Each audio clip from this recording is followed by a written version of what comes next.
January 6th committee, Congressman Benny Thompson of Mississippi. Mr. Chairman, thank you so much for being here today.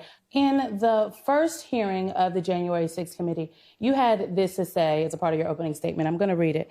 You said, "I am from a part of the country where people justified the actions of slavery, the Ku Klux Klan and lynching. I am reminded of that dark history as I hear voices today try and justify the actions on January 6th, 2021. After 18 long months of hearings, of public scrutiny, has this taken a personal toll on you? It's been difficult. I've spent many nights away from home. I've spent a lot of time just trying to figure out why in the greatest democracy in the world would people want to all of a sudden storm the Capitol because they lost an election. You know, normally in a democracy, you settle your differences at the ballot box. Sometimes you win, sometimes you lose, but under no circumstances do you tear the city hall up or the courthouse up, and God forbid, the United States Capitol. It seems to me that there's just a lot of what ifs because President Trump's attempted coup, right, was not successful in large part because elected officials, many of them Republicans, wouldn't go along with his plan. But I keep thinking about what if Mike Pence would not have rebuffed then President Trump's request, right? What if Brad Raffensperger would have said, okay, I'm going to find you these 11,000 votes in Georgia? Do you think about the what ifs? Oh, absolutely. And the thing that my tenure as chair of this committee has brought to me is I'm firmly convinced that in America, there are still good people who believe in this country. Sometimes they are confused, but a majority of them believe in democracy. And so what we saw in Brad Raffensperger, what we saw in others who came forward, is that patriotism really was beyond party. Let's talk about the conclusions that the committee has come to. Are there conclusions that you all have reached that are new since the last public hearings? Well, there are some findings that we found, to be very honest with you, that January 6th, had it not been for the encouragement of Donald Trump, would have never occurred. It would have been the normal transfer of power that we do every 4 years when there's a presidential election. But as we started looking at the work, a pattern developed of individuals, not individuals per se who were working in government. These were outsiders being manipulated by former President Trump and encouraged to do what they were doing. I think it's fair to say under your leadership, the January 6th committee has really demonstrated how a serious inquiry in Congress happens in the modern era. Can you just talk to us a little bit about how and maybe what were some of the points of disagreement or contention among folks in the committee? All of the decisions you ultimately came to were unanimous decisions, but I have to imagine there was some debate. No, that was a lot of back and forth. And actually until January 19th, December 19th, we were still back and forth because we wanted to get it right. And so there were some decisions we made not to go forth because we didn't have the unity of effort that we wanted to show this country. America needed. Which one of those decisions was it? Well, because I do think there's still some unanswered questions. Something, for instance, there were some lawyers who gave bad advice to people who gave depositions to our committee. That is clearly an ethical violation on behalf of those lawyers. We can prove it, but we said, well, look, we'll let the Bar Association handle that on their own. There were lawyers also paid by individuals to represent clients who came before our committee who basically had a vested interest in those clients not telling the truth. So there were significant dollars raised by former President Trump that never went toward the efforts for which people donated money.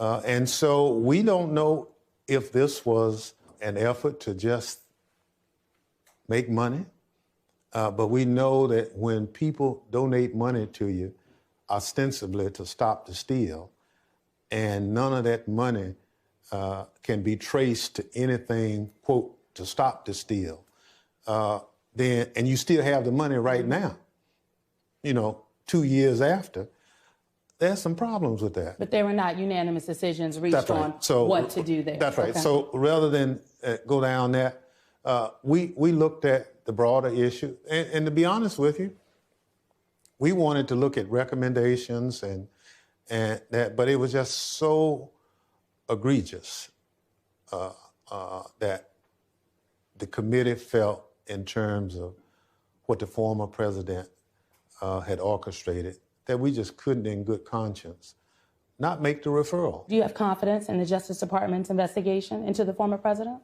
I am more comfortable with the fact that the special counsel has been actively engaged in pursuing any and all information available. They have been in contact with our committee, asking us to provide various transcripts and what have you. Yes, they sent NBC News recently learned that they sent a letter from Special Counsel Jack Smith. Now, committee members who have done interviews have said that they themselves have not been in contact with Justice Department officials, but they didn't know if you had. So what's the nature of your cooperation, if you will? With the Justice they Department? wrote me as chair, and we made the decision in consultation with other members that we will cooperate. But early on, an effort was made, but we were in the midst of our work, and we felt we had to get the report done. We had to get it filed, which we'll file on Thursday morning, so the whole public will have access to it.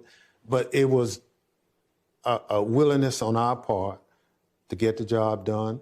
There were people that we deposed that justice had not deposed. There were electors in various states that justice couldn't find. We found them. You found them. We found them. We deposed them. And so we had a lot of information, but now we make all that information available to them. And if they come back and want to interview staff or any of the members as to any additional information that we know, we'd be more than happy to do it. Other referrals, not related to the Justice Department, but you made referrals of 4 members of Congress, the committee did, to the Ethics Committee. Separately, though, I did not, I have not seen, and maybe there's some, you can illuminate some of this for us, recommendations about the members of Congress that we know aided and abetted in some way, shape, or form the insurrection or the plot to disrupt the peaceful transition of power. On the Ethics Committee referrals, have you reached out to the Ethics Committee about what their process is going to be, what happens come January, Republicans are in charge? And then for these other members of Congress, should they too not be held accountable? After the Civil War, members of the United States Senate who sided with the Confederacy, they were expelled by their colleagues.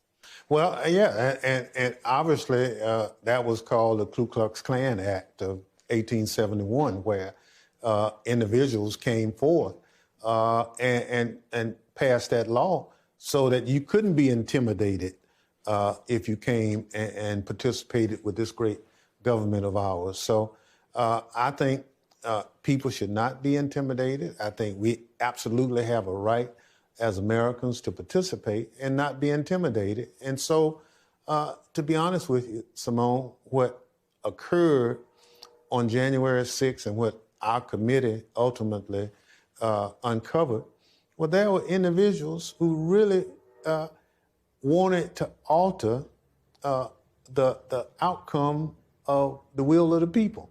And they were prepared in texting the chief of staff of the president and other people about doing all these kinds of things. Never in my wildest dreams would I have imagined that a member of Congress representing over 700,000 people would participate in the active denial of the right of the lawful right of voters in this country. So now, that being said, the law is kind of silent on what you can do with members who participate in that. I subpoenaed those 4 members. They refused to acknowledge the subpoena. And so the committee said, look, law is kind of silent. We'll give it to the ethics committee because there's an oath they take.